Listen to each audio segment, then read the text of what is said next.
And when those initial calls came out, we were monitoring that traffic as well. And essentially, they were telling those emergency first responders that situation was in such a state of flux to keep them away from that area because their safety was in question and they weren't able to actually get into that apartment complex, presumably as quick as they would. And again, you wonder how that timeline played into this whole scenario. Obviously, every second counts. Right, and we're still waiting to find out what was unfolding that led up to this shooting in the very first place. Let's go back out live to near the scene. Murray and Galley News 5's Zach Thaxton is out there. He's been talking to other witnesses all afternoon. He's been on the scene for a few hours now. Zach, what have you learned out there?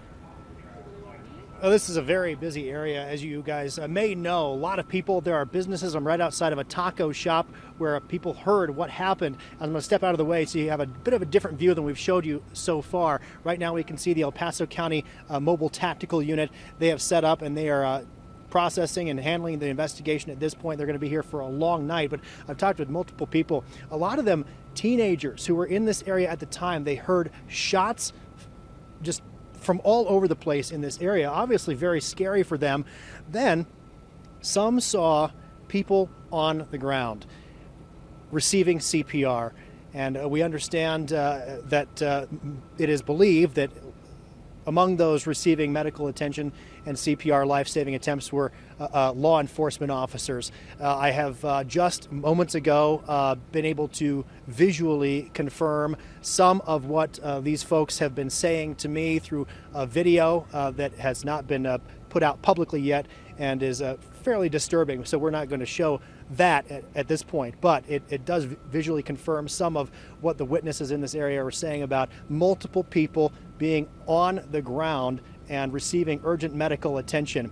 Exactly who those people were, you know, in their relation to law enforcement or the potential suspects in this case, or suspect, is unclear at this point. But very scary for people who were in the area at the time.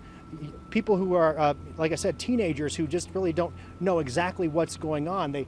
One ran into the taco shop here where she worked. Another just basically tried to get away from the sound of the gunfire. And at that point, everyone just sort of looks around to see where everything is coming from. And it was this apartment complex behind us here at Galley and Murray. So still going to remain an active scene for hours, of course, and as we await more details from law enforcement agencies about exactly who was involved, then we'll bring those details to you as we get them. But for now, there are still a lot of people, probably at least a dozen or so, just with their cell phones out, taking video, taking pictures of the scenes, not something they see on a daily basis. And then a lot of media, obviously, including us. So this is a very active scene and very scary for the people who saw and heard what happened here. Well, watching out for you in Colorado Springs, Zach Thaxton, News 5. I'll send it back to you.